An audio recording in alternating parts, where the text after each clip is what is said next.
Bienvenidos, queridos amigos, nuevamente a su espacio de discusión, debates, reflexiones y conversaciones. Qué rico show por elvenezolanotv.com.be. Hoy nos acompaña un aguerrido dirigente político, escritor, editorialista, señor editor es la cosa, que ahí sale como presidente alterno del Parlamento Latinoamericano. Uno de sus obras, Reforma o Revolución en América Latina, el proceso venezolano. Conseguí otra por ahí, me voy a poner toda su bibliografía. Era, ¿cómo se llamaba la del libro? Chávez, la permanente búsqueda creadora. Chávez, la permanente búsqueda creadora. Y este que es el que yo me he comprado 3 veces, porque lo he presentado 3 veces y las 3 veces lo compro, que es El Salvador, su historia y su lucha, una semblanza de la lucha del pueblo salvadoreño de 1932, año en que fusilaron al señor Farabundo, hasta 1985. Ahí lo fusilaron con 32.000 tipos. Sí.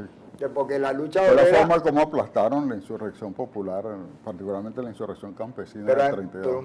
Y obrera, es que la lucha de Farabundo fue una lucha obrera, porque fue... Era el país centroamericano donde más se había desarrollado el capitalismo y por supuesto había un desarrollo del sindicalismo.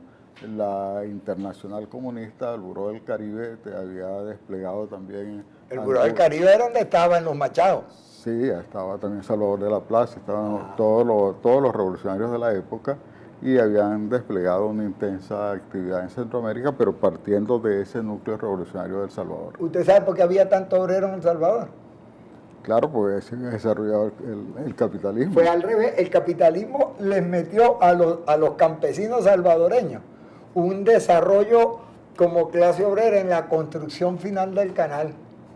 El más grande segmento de obreros de América, que del país que más aportó obreros, fue los salvadoreños. Puede ser, pero el propio campo salvadoreño, a diferencia del resto del campo centroamericano, se regía por salario, ¿no? Sí, era eso es cierto. Más tempranamente que en los otros países.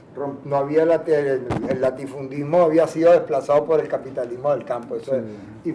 Y el país, por eso, usted dice que por eso era el que tenía mayor desarrollo de densidad poblacional. Claro. Sí, bueno, pero ahí hubo una huelga grandísima en el 32 y mataron 32.000 o 40.000, una cosa así. 32.000. 32.000 obreros fusilados por crear sindicatos. Porque también hay que decir lo malo y lo bueno. Bueno, lo cierto es que nosotros estamos muy contentos de tener a Amílcar acá, somos amigos de larguísima data y llevamos un debate hace rato sobre muchos temas del país. Una vez estamos de acuerdo, otras veces no estamos, una vez nos dejamos de ver, otras veces no nos vemos. Y Amílcar es sobre todas las cosas de la tierra un editorialista. Ese señor ha sacado libros, yo no sé cuántos van, cuántas editoriales, yo me acuerdo de la de los Han fracasado varias. Bueno, como todos recuerda que los cuadernos alemanes sacaron 2 y eso maldijo a la izquierda mundial.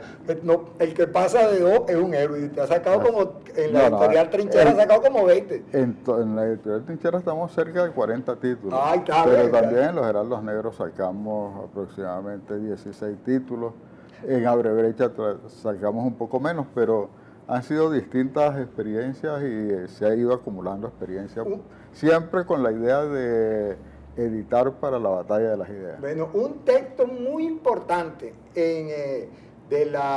previo a la llegada de Chávez al poder, que sacó los Heraldos Negros, fue el libro de, ¿cómo se llama? El tipo de la ULA, el que escribió el del Gobierno de Salvación Nacional. De Silvio Villegas. No, el otro, que murió. Ay, no, es que se me metió Herbert Torres en la cabeza y no me va a llegar.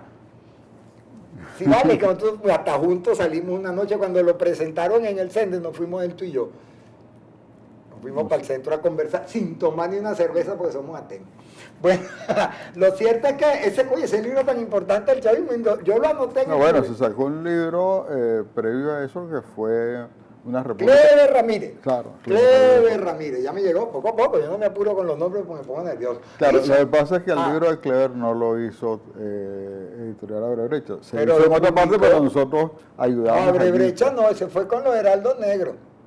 No, tampoco salió por los Heraldos Negros. Claro, porque nosotros lo presentamos. Eso fue, que fue en el CENDI, ahí salimos escondidos porque media policía nos estaba persiguiendo, porque era prohibido. Esta es su última aventura editorial. Se llama Política. ¿Dónde está acá? Aquí está acá.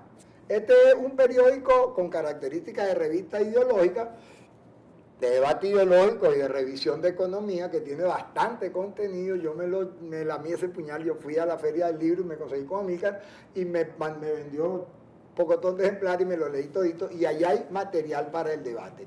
Y por ahí quiero comenzar. Un tema que ha planteado el presidente de la República con muchísimo interés y con mucha vehemencia es el tema del diálogo político como mecanismo de resolución de conflictos. Yo cuando me traigo mi caré, porque yo a cada rato digo, mire, ustedes no estén diciendo que los chaitas son una parranda de ladrones, porque hay gente muy seria y muy honesta y que piensa bastante. Y entonces uno empieza a decir, son brutos, ¿sí? Y entonces el otro lado dice, ¿cuál? Y lo que hacen es gastar todo en cerveza y, ¿cómo se llama? En perfume. Y hay un debate político subyacente, tanto al interior de cada bloque como entre los bloques. Y si va a haber un debate hay que saber quiénes son los interlocutores. Yo me traigo uno de los intelectuales más sólidos que tiene el campo chavista, en mi opinión, además como es amigo mío, yo lo odio a todos mis panas. Diálogo, bueno, debate. ¿Cómo hacemos para confrontar, para encontrar un punto de diálogo cuando ustedes mismos aquí en política están planteando un problema bien difícil, que es la confrontación, que es un debate que tú hemos tenido 1000 veces, sobre la restauración del capitalismo o la profundización del socialismo en el proceso revolucionario? Y yo lo veo de este lado, sobre si avanzamos en un mundo de reforma o si avanzamos en un mundo de revolución, que es uno de tus libros, ¿no? El problema es que la reforma no tiene cabida en esta época histórica. El capitalismo como sistema llegó al tope de su expansión.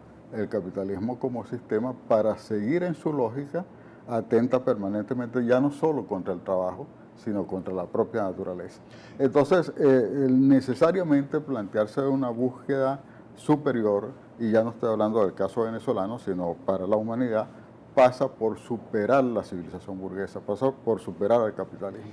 Cualquier fórmula, claro, la política siempre depende de las correlaciones de fuerza, y nosotros no somos, digamos, unos fanáticos que no entendemos el tema de la correlación de fuerza, pero cualquier fórmula revolucionaria tiene que tener como horizonte estratégico la superación del capitalismo. Fíjate qué pasa, de la superación del capitalismo llevamos como desideratum histórico, que es una de mis lejanías con el marxismo. Una de las cosas que me alejó conceptualmente, me refiero al marxismo, es el determinismo por etapa, de que las sociedades viven este modo de producción y luego se avanza al siguiente y luego se avanza al siguiente.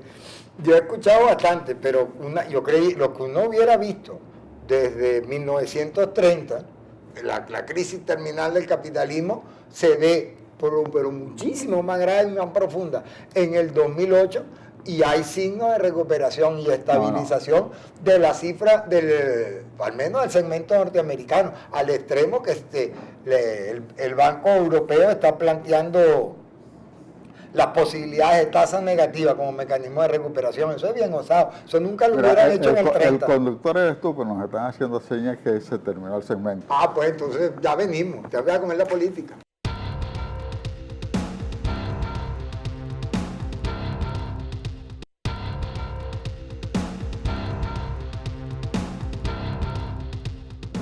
Continuamos, queridos amigos. Amílcar, con qué rico show. Amílcar, como es un golpista, ya me había tumbado el corote y se puso a moderar el programa. Y lo controló. Bueno, planteamos un problema que dejamos abierto. Tú dices que el capitalismo no tiene recuperación, y yo te digo que por lo menos del 2008 acá se ha tirado una recuperación, y varias de las crisis que se han visto como terminales, se ve que otra vez está activado. No, estamos en presencia de una crisis recurrente. Es distinta a las crisis anteriores del sistema. El sistema como tal tiene crisis desde que irrumpió, desde que se hizo hegemónico, fueron más frecuentes esas crisis, pero ahorita hay indicadores serios de que ha entrado en una etapa de senectud. Hay algunos pensadores, Jorge Bernstein, bien interesante, por ejemplo, que ha llegado a la conclusión que el sistema ha entrado en la etapa de su decadencia histórica. Eso lo había previsto Rosa Luxemburgo. En algún momento señaló que el capitalismo que estudió Marx lo estudió en una época temprana, independientemente que lo haya estudiado en la sociedad más desarrollada de su momento, pero que ella incluso lo estaba estudiando en una época en que todavía no era un capitalismo maduro. que él llegaría a su máxima expansión, sus máximas posibilidades, cuando alcanzara la mundialización de la economía. En ese momento empezaría su decadencia histórica. Bueno, esa decadencia se está viendo en este momento cuando, por ejemplo, ha perdido su capacidad productiva. Cada vez es un capitalismo más manejado por el mundo de la finanza. Ha habido un proceso de financiarización ascendente y es un sistema cada vez menos productivo. Sí. Tú hablabas de la recuperación de los Estados Unidos. Los Estados Unidos hoy, y eso los compatriotas que pueden estar viéndolo en Estados Unidos no lo aceptarán por un problema de ideologización, pero cada vez... No, pero no lo aceptan, y hay mucha gente. Cada día hay más pobres en Estados Unidos, incluso hay la cifra de unos 52 millones de personas en situación de pobreza en los Estados Unidos. Sí, no, y vive mucha gente en la calle, pero... Pero es lo mismo que en el sur de Italia, o es lo mismo en España, en muchas partes de los estados que otrora vivían el estado de bienestar. Estados Unidos no tiene estado de bienestar. No, pero me estoy refiriendo a los estados europeos que vivían el estado de bienestar. O sea, la crisis se ha vuelto recurrente, se traslada de un país a otro y además empieza a afectar incluso a los BRICS, que es una lectura que acá hay no que se hace decirle con a la frecuencia. gente que son los BRICS, porque eso lo sabes tú y yo de casualidad. Brasil, BR, Rusia, I, India, C, China y S, Sudáfrica. Claro, ha habido desaceleración de las economías que venían ascendiendo vertiginosamente durante los últimos años de los 90 y los primeros de este siglo. Sí, pero fíjate Entonces, que la capacidad de producción del capitalismo, por darle algún nombre, que pasó un conglomerado demasiado diverso como para meterle un solo saco y pensar que el funcionamiento de la economía americana tiene un correlato como por espejo en Europa, una reducción un poco forzada del problema, pero con todo y eso, la capacidad de producción de bienes y servicios es tan exagerada que hay que revisar sus patrones de consumo porque están agotando a la biosfera, están agotando la capacidad de reposición de necesidades, pero la expansión y la satisfacción de necesidades es real. La expansión de las capas medias es notable, el ¿la expansión ingreso de las capas medias o el empobrecimiento de las capas no, medias? donde El ha habido- capitalismo se oxigenó con arrojar al mercado mundial las mercancías producidas por 300 millones de trabajadores y trabajadoras chinas en condiciones de sobreexplotación. o chino, eso es verdad. Sí, en condiciones de sobreexplotación. Eso hoy ya, digamos, también tocó techo. O sea, el sistema como tal tiene problemas. Pero es que eso es lo que yo te estoy tratando de decir, que es un sistema que tiene dentro de sus datos la crisis, no la saca. O sea, vive momentos de cisma y de readaptación y de recuperación. Este programa, por las limitaciones de tiempo, no va a dar para hacer un debate que englobe todo eso. Pero te puedo afirmar categóricamente que el capitalismo de hoy no acepta la reforma. Si aceptase la reforma, por ejemplo, no hubiese puesto de rodillas al presidente griego, por ejemplo, luego de haber ganado un referendo que lo autorizaba a negociar la deuda externa. No estaba planteando la revolución socialista y aún así lo puso de rodillas. No hubiera ido contra Cristina Kirchner, que no estaba haciendo ninguna revolución socialista. Esos son algunos compatriotas enredados teóricamente que meten todo en un mismo saco. No, la señora Cristina no estaba haciendo ninguna revolución socialista y sin embargo, por mantener una cierta independencia respecto al sistema imperial, bueno, la han puesto de rodillas y hasta pretenden meterla presa. Sí, pero no hubieran derrocado. Que a Cristinita no es que tampoco, así que no le va a dar la cartera para que le la guarde. O no hubieran derrocado, prácticamente no hubieran dado el golpe de Estado que le han dado a Dilma Rousseff. Que examina los ministros con que arranca el gobierno de Dilma. Un ministro de Economía profundamente neoliberal, sí. Una ministra de Agricultura aliada a la Monsanto, y aún así el sistema imperial la ataca. ¿Por qué? Porque no acepta los términos medios. O sea, ahorita eso es un síntoma del agotamiento del sistema, su agresividad, su militarización. Pero fíjate, vamos un momentito. El Imperio Romano en su decadencia recurrió a la máxima expansión de lo militar, y eso En los cursos de formación política del chavismo no se dejan interrumpir. Véanse cuenta. Ajá. Sí, ¿cómo? Pues decirte algo, mijo. Date cuenta que la represión, los golpes de Estado, las soluciones arbitrarias y el serrucho a todas las posiciones intermedias fue lo que marcó la política desde Parabundo Martí hasta Jacobo Arben, más allá incluso, hasta Onganía. Esa fue la política continental del imperio. Como usted dice, ¿no? El gobierno de los Estados Unidos, aunque también tuvo, ya después de la Segunda Guerra Mundial, el guiñito de la Guerra Fría, que fue otra conmutación, que fue sí, pero ahí tuvo un espacio de la socialdemocracia. Ahí estuvo lo que te iba a decir, en Europa la socialdemocracia se adueñó, desarrolló cuántos estados. Sí, esa no es la situación ahora. Ahora es una situación de decadencia sistémica, donde el sistema aplica al máximo la agresividad neoliberal en lo económico, donde aplica al máximo la represión, la criminalización de la protesta social. Pero eso no me lo diga, porque no podemos marchar hasta la Plaza Bolívar. Así que Jorge Rodríguez neoliberal. Es una provocación. Bueno, quedan 30 segundos. Dale palo. No, bueno, yo diría que, mira, para analizar todo este problema hay que empezar por el comienzo. La nación venezolana necesita superar el déficit histórico de productividad. Ok, y ahí estoy de acuerdo.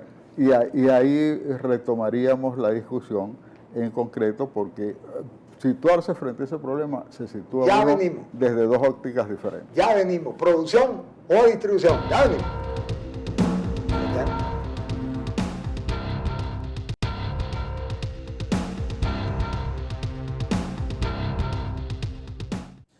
Continuamos, queridos amigos, con Qué Rico Show por el venezolano.tv.com.be en un debate de lo más educativo, nutritivo y sabroso aquí con Amílcar, que es bien bueno para el debate ideológico, porque ustedes no lo crean, aquí se da debate ideológico y se puede. Distribución o producción, ¿qué nos orienta el camarada Aristóbulo Isturi, que vino vestido como yo? No basta que distribuyamos las bolsas, que es importante. Si nos quedamos solo con las bolsas, distribuyendo bolsas, vamos a quedar como unos bolsas. Tenemos que acompañar la distribución de las bolsas con la producción. Hay que producir, camarada. Los CLAP tienen que incorporarse a la producción. Y además de distribuir las bolsas, y además de producir, tenemos que convertirnos en unos instrumentos políticos en nuestras comunidades. Distribución o producción, amigo Milcar. ¿Usted distribuye bolsa, compañero? Ya sé que se quede como bolsa. El gran problema de la nación venezolana, y hay una trampa ahí mediática que pretende presentar la falta de producción o de productividad desde ahora, desde estos años, ha sido el déficit histórico de productividad. Nosotros hemos tenido... El déficit histórico de productividad. Ese es un tema duro. Nosotros hemos tenido una burguesía francamente parasitaria. El parasitismo ha acompañado a la sociedad venezolana desde la propia aparición de la economía petrolera. Y entonces, ¿cómo superar eso? O sea, ¿cómo salir de una burguesía presupuestaria a una productiva? Ahora, fíjate, ahí frente a eso hay dos visiones, o tres visiones. Hay la visión de los que se pretenden capitalistas puros, pero siempre recurrieron sus antepasados con Medina, con Pérez Jiménez, con Betancourt, caso del señor Mendoza. El único hombre que aunque sea en base. Han recurrido, por lo menos produce. Han recurrido al Estado, se han apropiado de parte de la riqueza del Estado. Esa es una visión del capitalismo venezolano. La otra visión la tienen algunos compañeros, a mi manera de ver también equivocada, que es posible un pacto con una burguesía nacional productiva. No me vaya a regañar a mis seguidores, hay una burguesía reconocida. Y por eso... Vaya a ser que ella que no te lo dije, y por eso tú hablas de la posibilidad de reforma, de una conciliación. Yo lo creo. Es imposible, el capital se ha transnacionalizado, no existe en esta época histórica burguesía nacional. Chávez, en su planteamiento, veía la posibilidad de transferir parte de la riqueza petrolera para generar otra economía.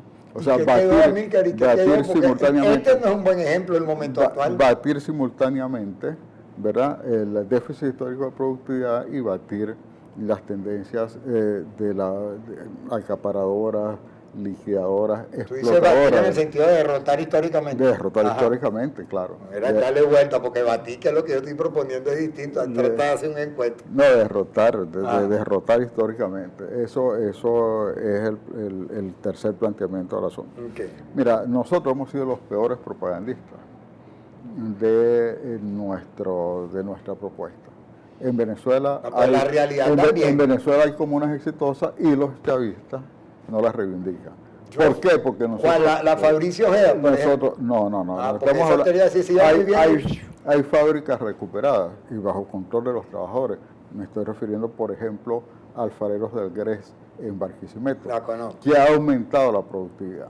Y nosotros no propagandizamos eso. ¿Por qué? Porque donde sí nos ha ganado la batalla, el adversario es en el campo de las ideas. Hoy incluso pero también de la realidad, Milka, porque es que no hay producción suficiente y por eso falla la distribución.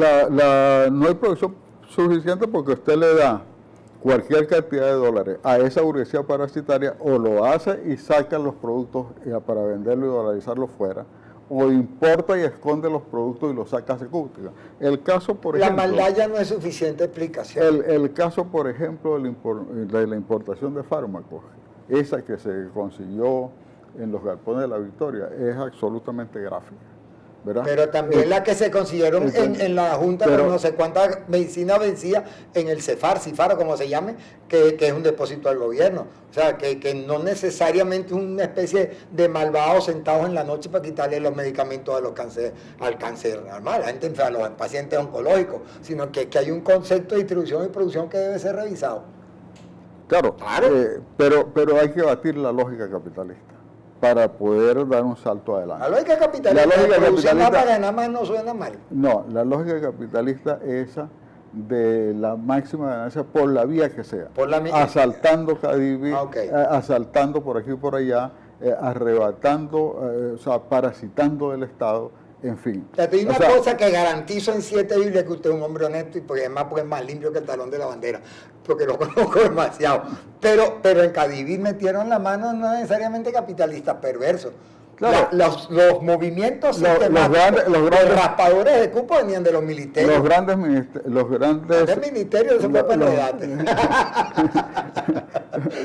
grandes negociados se hicieron desde la banca.